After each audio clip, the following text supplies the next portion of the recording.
ng TESDA. So, private institution na accredited ng TESDA. Yes. So, nag-offer kami ng scholarship, pero may mga paid trainings din and assessment. So, nag-print ako ng, kasi napansin ko, diba, parang mga news about management. So, nag-print lang ako ng organizational chart namin para may idea kung paano yung process namin dito. So, actually nga, yung iba naman sa inyo alam na kami ay parang sister company or mother company namin, Industrial Controls Corporation. So, kung sino yung president doon, yun din yung president namin. Tapos, meron kaming mga, alongside, meron kaming mga consultants din na galing din sa kanila, mga engineers, na sila din yung nagde-develop ng curriculum or kung nagde-develop kami ng curriculum, sa kanila din namin pinapacheck. Tapos, under nun yung Vice President, Sir Gam. Tapos, dalawa lang yung department namin, admin, tsaka sa technical. So, sa admin kami yun, yung mga nagpe-prepare ng documents. So, ako, and then may mga admin assistant, processing officer, tsaka liaison. Sa side naman ng technical, andun yung mga trainers, andun yung assessors, andun lahat yung mga technical staff, mga technical assistant. So, ang goal namin talaga, bawat course or qualification, merong talagang expert para doon. For example, sa mechatronics, si Sir Jerome Reyes, ganun, sa electrical, meron sila Sir Serafines, sa rank, ganun din, sa solar. So, isa-isa. Kaya yun yung pinapalakas talaga yung sa training part. Kasi yun naman din yung main part namin. So, yun yung masasabi. Yes po. Eto. So, ang tanong, how can you maintain the trust and loyalty of your customer? So, ano siya, medyo, in a way, challenging na hindi. Kasi, ang Mechatronics Technologies Corporation kasi, pagdat sa isa sa mga una na nagtayo ng training center for mechatronics. So, may edge kami doon. So, kilala kami as kami yung una, dito talaga nag-start. Pero eventually, ngayon, lalo na ngayon, nagkakaroon na rin ng mga competitors. So, yun yung challenge sa amin yun. Paano magiging loyal. Pero sa ngayon, hindi pa namin siya na-feel. Kasi, karamihan naman din, parang narinig mo din feedback na mas okay din talaga sa amin. Kasi, yung gumawa din ng curriculum, yung president namin. Yes. So, parang, nandun pa yung confidence namin. Pero eventually, na-feel din namin na may threat na. Pero yun nga, ang challenge doon, dapat ma-enhance pa namin yung sa quality. Kasi usually, ang mga feedback naman talaga, yung sa equipment, gano'n. Pagdating naman sa delivery ng training, okay naman. Pero yung sa equipment, yun talaga yung mas may feedback. So yun yung mas pinupush din namin na every year talaga dapat ma-develop pa yung mga training kits or madagdagan. Sa second question po, how positively does customer satisfaction experience ng company benefit? Siyempre, doon pa rin nakabase yung kumbaga sa performance ng isang company. Kasi every ko kung napapansin yung nag-GTV, pero sa training talaga namin ito mas in-implement. Every end of the training talaga, mayroong customer feedback, may training evaluation form. Kasi, importante yun eh. Doon mo makikita kung ano yung pwede mo pang enhance after the training. So, pwedeng, kunyari, yung trainer hindi nila gusto. Yes. So, papalitan mo yun. Kailangan mo gumawa ng action. Tapos yun nga, kung sa equipment, kailangan mo din talaga sabihin din sa management, sa upper management na kailangan natin i-develop or bumili ng mas bago, mga ganun. So, importante siya. Importante yung customers' credibility. Kasi, sila naman, ang isang isang makikita mo na effective ka sa customer. If sila, yung pabalik-balik. For example, yun kasi, sa paid training, mas makikita mo nga. For example, yung isang company din kasi, hindi lang sila isang beses nagpapatraining. Kunyari, nag-Mecha Institute na sila sa amin, tapos kukuha pa rin sila ng Institute hanggang matapos sila. So, doon mo makikita na, okay yung servisyo mo. Sa customer. Thank you. Third question po, do you prefer quality over quantity or quantity over quality? Actually, medyo yung tricky yung question niya. Siguro yung iba, ang sasagutin nila is quality. Yes. Pero kasi kami, since consider din namin yung quantity. Kasi, doon din kasi namin nakikita kung ano nga, kung nagpa-perform well kami for the past few years. Kasi, yun yung mas tangible na makikita mo. So, sa quantity, pag over the years, makita mo na mas marami kayong enrollees. Mas marami kayong nag-register. Ibig sabihin, effective siya. Kasi parang, nasasabi nung iba na, doon kayo mag-enroll sa UTC kasi ganito, ganyan.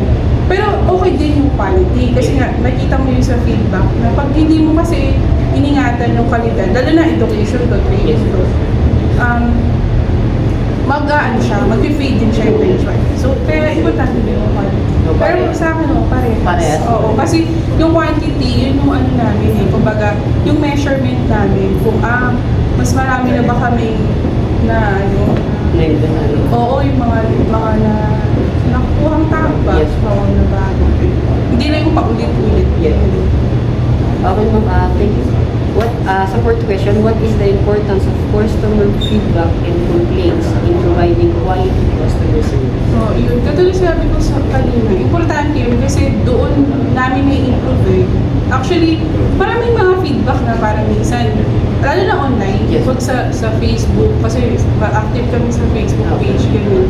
Medyo mas harsh sila magsalita pag ganun. Kasi hindi naman namin sila kilala, ganyan, tapos dami account pa. Pero, tinitik namin consideration, kahit ganun. Kasi minsan isip mo, baka nag-training sa atin to, or baka hindi namin nasagot ng maayos. Importante yun kahit ganun, kahit mga dami account lang. Kasi, hindi mo alam kung tama ba yung servisyo na binibigay mo. Kahit nung ultimo yung kunyari mag-i-inquire lang sila, may ganun din kami sistema na dapat ganito yung pagsagot nyo, hindi dapat rude. Kasi dun pa lang, mas na-feel na nila, okay. Welcome sila.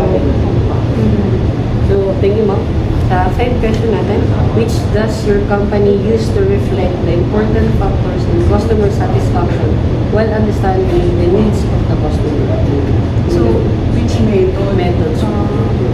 Siguro yun nga yung pagsasagot namin yung training evaluation form. Kasi ina-apply na rin namin siya sa scholarship. Kasi importante din sa scholarship kahit free training siya, nag-aano din kasi yung TESDA sa kanila. So si TESDA ba tinatawagan din, ganyan. So importante na mas malaman muna namin bago mapunta sa TESDA para at least tawag ito, ma-control ba? Kung at least yung ma-explain mo bakit ganun. For example, may nakaraang feedback din na ganyan nga na hindi daw maayos yung equipment, gano'n. So, hindi namin siya ma-address na personally sa kanya kasi hindi naman niya kami yung siya out. So, parang mga gano'n. So, kaya gusto talaga lang, di ba, at the end of the training, pa kami yung closing ceremony, tapos tinatanong talaga yung feedback, ganyan, kung okay ba. Kasi, yun siya makaka-epekto talaga siya sa mga susunod na training. Para alam din namin yung improvements na pwede namin Mas better na Oo, sa amin mas okay yun. Yung kunyari pag sinabi na yung trainer na to, hindi maayos magturo, gano'n. Kasi at least, kasi di naman namin parating nandun, di ba? Siyempre, yung trainer ang papakita sa amin na yung good side talaga nila. Pero yung pag nandun na during the training, hindi naman talaga namin. So, at least para ma-address. Oo. Thank you, ma'am. Sa last question natin, what did you choose, for instance, if the price of a particular ingredients increases, would you keep the quality the same while raising the price? Or would you keep the price but reduce the quality? Medyo siya. Medyo din. Yung challenging na part. Kasi hindi naman kami yung diba? Yung parang service kasi kami. So, mahirap din talaga yung bihira kaming, pag sa paid training, bihira kaming magtaas din ng training fee. Oo, kasi marami na nga rin competitor. So parang kung tataasan mo pa siya, hindi ka na rin nakapag-compete sa kanya. So yun yung mga kinoconsider. At saka hindi mo din talaga pwedeng alisin yung quality. Kasi lalo na sa TESDA, merong tawag ito, di ba NC? So yung lahat naman ng mga paid trainings nakalinya doon. So, hindi mo talaga siya pwedeng babaan. Standard, gano'n. So, mag-a-adjust ka lang doon sa price na dapat competitive din talaga sa ibang training center. Kumbaga same lang din naman at pero ano pa rin yung quality. Oo, doon pa rin quality. Mas importante pa din talaga yung quality. So, isa na question ko, yung customer satisfaction natin, nag-base din talaga siya sa feedback ng mga tao. Oo. And syempre, doon tayo nag-improve when it comes to yung mga equipments, yung mga feedback nila, yung sa mga staff or sa management. Oo. Thank you, ma'am, sa first question. Sa first Continuous process and improvement. And yung una pong question is, what is the most creative idea you've had for making your job better? Was it implement? Nung naisip ko niyan, nung panahon kasi ng pandemic, kasi ano rin ako bago ko naging admin manager, parang start talaga ako sa mababa as in processing officer hanggang naging admin. So, ang pinaka-feeling ko naging contribution ko, ma-improve yung training. Nung time ng pandemic, di ba kasi face-to-face to online. So, gumawa kami ng curriculum na parang yung familiar ko sa LMS, Learning Management System. So, doon na lahat yung lessons, yung exercises. So, yun yung nag-improve actually.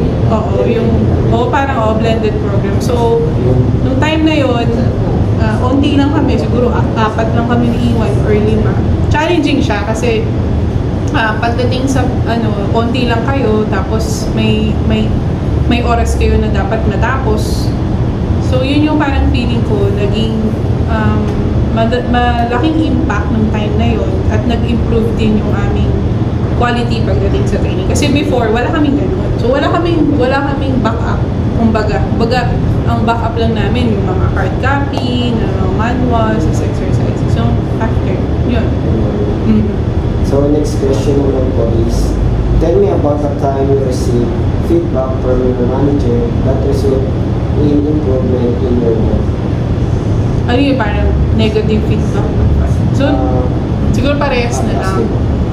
So, sa positive feedback, yung positive feedback na yun, kasi may positive feedback talaga yun. Kasi isa kami sa mga unang nagkaroon ng ganong programa sa TESDA nung time na yun, no 2020-2021. So, parang naging naging di ba model, parang naging basehan din nung iba na ito yung gayahin nyo. Kasi isa nga kami sa mga na sa negative, usually, yun lang yung mga deadlines na hindi nyo na nasusunod, ganun. Pero hindi nyo rin makakontrol. Kasi for example, pagdating kayo sa government, ang kausap kasi namin TESDA, every year, nag-iiba din, hindi naman, every 2 years, nag-iiba sila ng director, nag-iiba sila ng management. So, pati yung mga rules and regulation, nag-iiba din along the way. So, yun yung kailangan, yun yung mga challenges. So, hindi mo na maiiwasan na meron kang negative feedback sa mga boss. Pero, naman yun, tawag ito, magandang, parang pag-isipan or pag-nilay-nilayan kung ano yung mga dapat mo rin i-improve para sa sarili. So next question, have you had anything training on continuous improvement or related methodologies? Actually, bago mag-pandemic, gumawa na ako ng Masters for Technology Management kasi yun yung mas related sa amin dahil nga technology kami, tapos yung office management pa. So siguro feeling ko yun yung naging factor din, kaya rin ako na naging admin manager kasi may ganun akong background. Hindi ko na siya natapos pa, gawa ng pandemic, ganyan. Tapos ang test doon naman, every year, lagi naman silang may seminar sa mga managers kung paano yung tamang process na dapat sa test ka. Next question. Sige.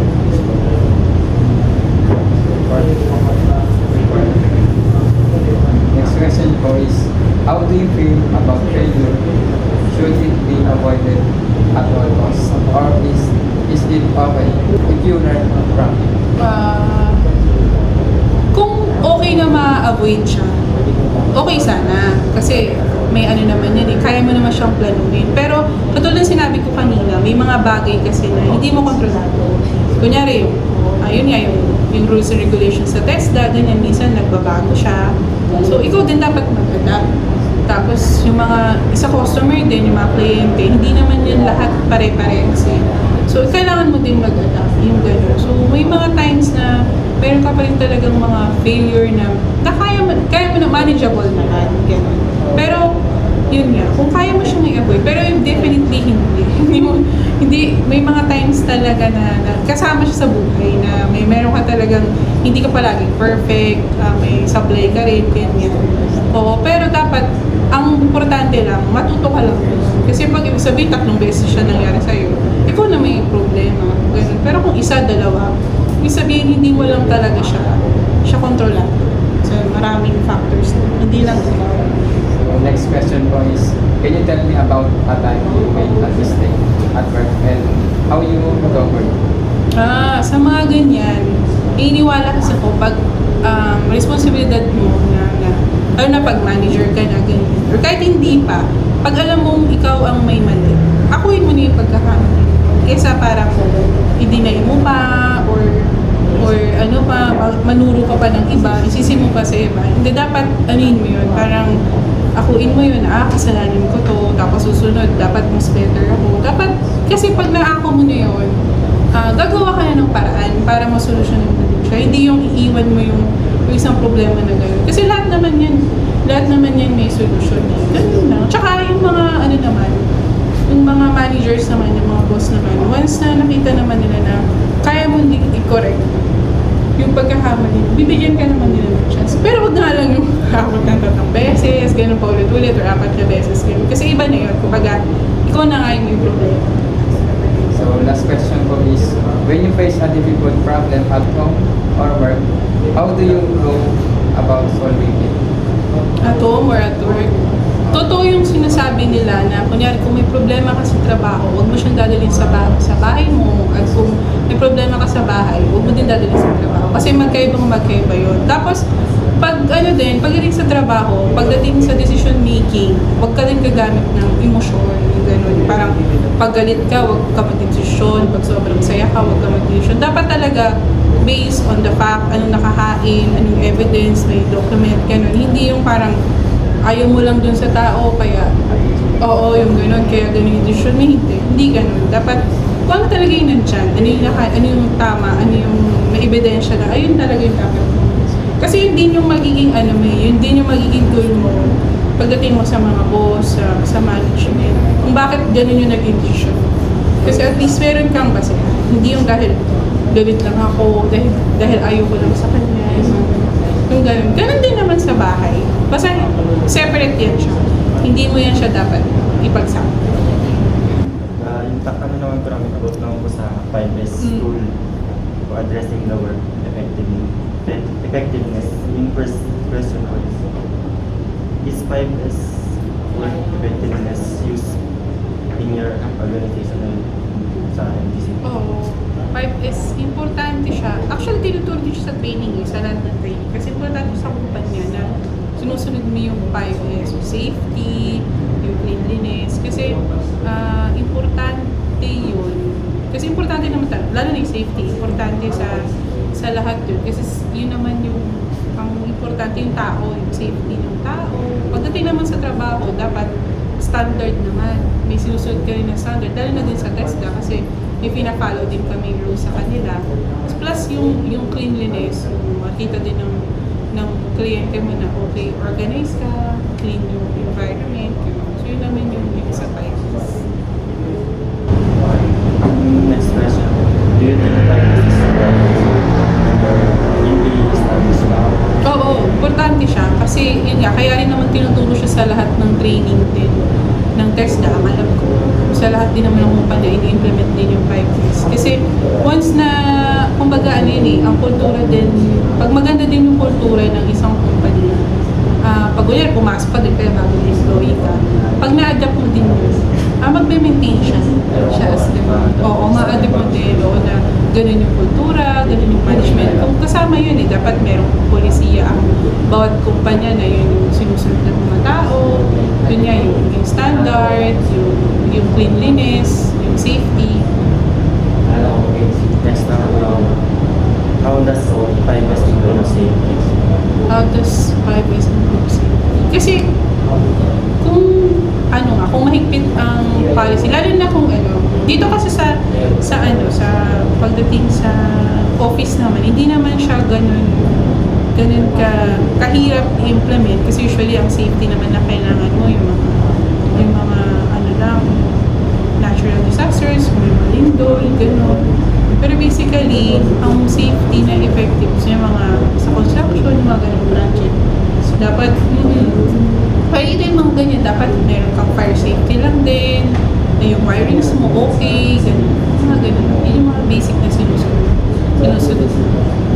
Bali na kasi ko na 5S na category. Oo, importante kasi talaga siya. Kasi yun agad yung, kunyari, kung nag-training kayo dito, yun agad yung unang topic na i-discuss sa inyo ng mga trainers. Kasi para simula pa lang, di ba, pag start nyo pa lang, dapat maayos yung training, pag alis nyo, dapat kung paano nyo iniwan, ganun nyo din. Ganun. Kung paano nyo natin, ganun nyo din siya. So, isa sa yung mga practice pagdating sa finance. Bali yung for question, does 5S occasionally happen in company establishments? Parang wala naman. Ang nagiging negative lang, minsan, mahirap siya implement. Kasi nakakalimutan. Bali po, Oo, nakakalimutan. Oo, kahit kami mismo.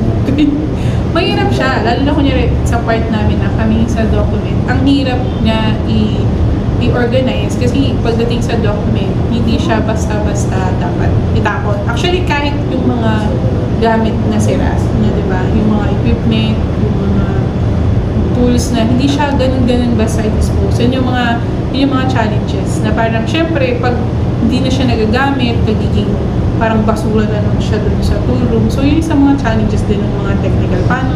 Paano yun? Hindi mo siya agad pwede i-dispose. Mga ganun. bali po yung fifth question, what are the benefits? Ang benefits niya, katulad yung sinabi ko kanina, pag yun na kasi naging kultura ng isang organization, kahit kunyari, for example, mawala ako dito, tapos ganun yung naiwan, mapapasa yun sa susunod pang mga, masusustain siya sa mga ganun pang management. Kasi ganun na siya nadatnan eh. Kung baga may palisiya na dapat ganito yung gawin ninyo, ito yung standard, ganun. So, magiging confident ka na kahit umalis ka dito, kaya nila. Parang ganun, kaya nilang gawin. Tinigurutahan siya ng partners. Kasi kumbaga, ina-standard niya lahat. Ina-standardize niya lahat. Parang confident ka na pag may dumating na bisita, maayos. Bali naman yung sixth question po. Do you think 5S will improve safety in the first station? Oo, kasi yun naman talaga yung yun naman talaga kahit yung simula sa president namin hanggang baba, hanggang sa helper yun. Diyan talaga yung unang tinuturo na dapat alam niyo yung 5S pag gagawa kayo dapat malinis yan, maayos, standard. Yun talaga agad. Yung pagdating mo pa lang dito, bago ka pa lang, yan yung i-incorporate sa'yo ng mga boss mo sa purpose.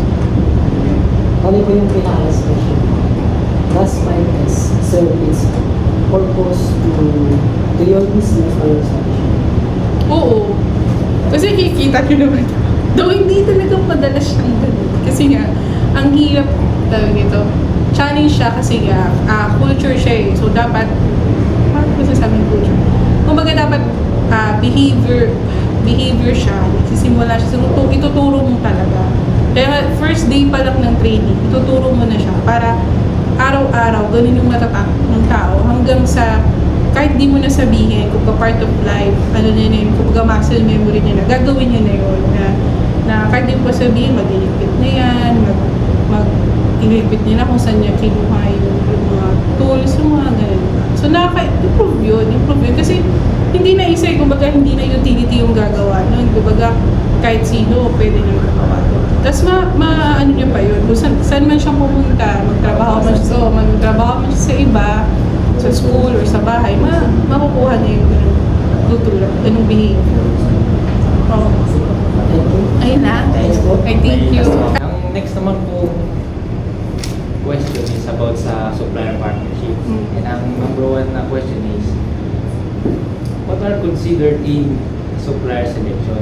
And ang ibig sabihin po ng supplier selection is, parang yung strategical proposal niyo po sa kung paano i-identify, evaluate yung mga best vendor sa MPC.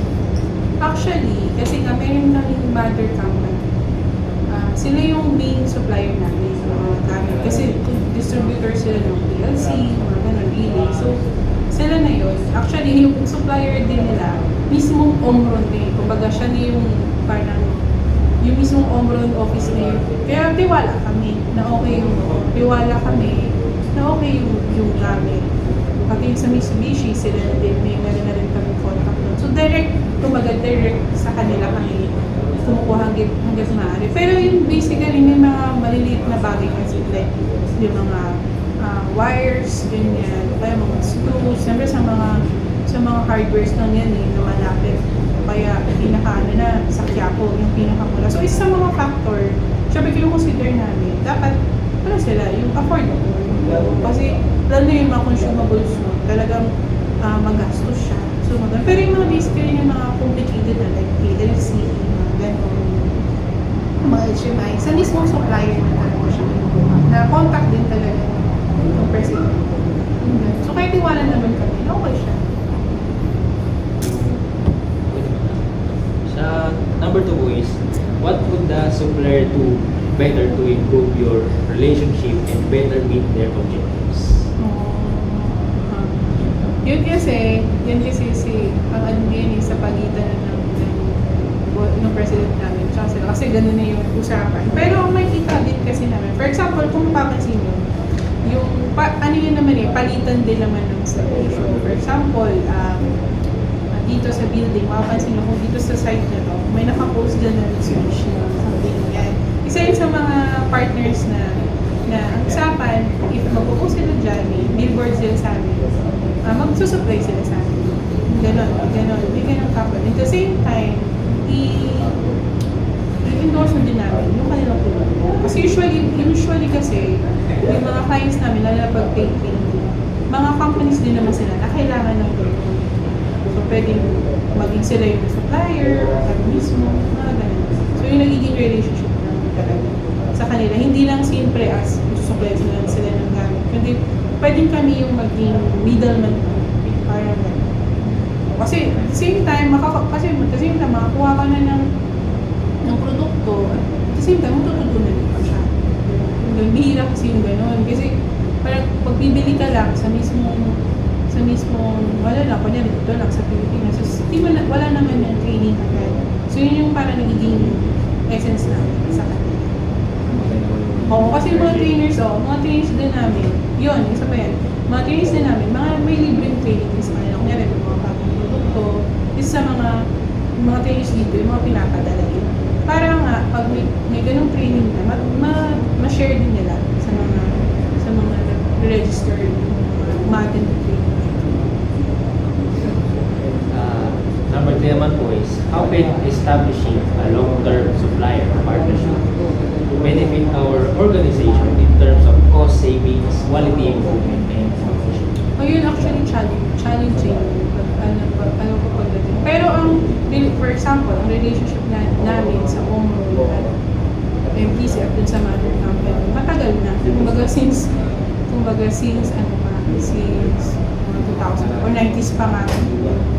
Mga ganun. So, importante siya na dapat, kung kunyari yun nga, may ganung usapan, ito pa rin yun. Para tuloy-tuloy lang yung partnership. So, may ano naman yun naka-paper naman yun naka-documented naman siya. So, importante yun. Sa 4 po is, how would you handle a situation where a supplier was consistently late with deliveries? Ay, hindi kasi namin siya direct na oo, hindi ka kasi kami yung kumakausap. Hindi yung mother company.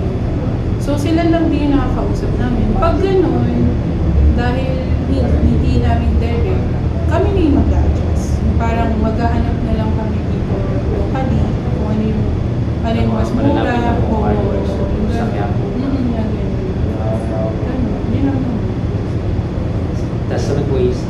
how do you develop a strong partnership with suppliers? Ayun nga, kasi sabi ko kanina, dapat lang kung gano'n po nila pag-usapan nyo dun sa agreement, yun nga dapat na lang, maging fair at sundin lang yun kung nila pag-usapan. Tsaka yun nga, kung every time na gano'n, nag-invite sila ng may mga free training sila, dahil yung mga bago silang produkto, then attend din kami. Para continuous pa rin yung communication. Tapos kung kami din yung mga bago training, i-invite din sila ng president namin para maka-attend din sila. Mga ganong relationship. Valuable po yung training. Parang, And next po is, why is it important to have a long-term commitment to the supplier relationship?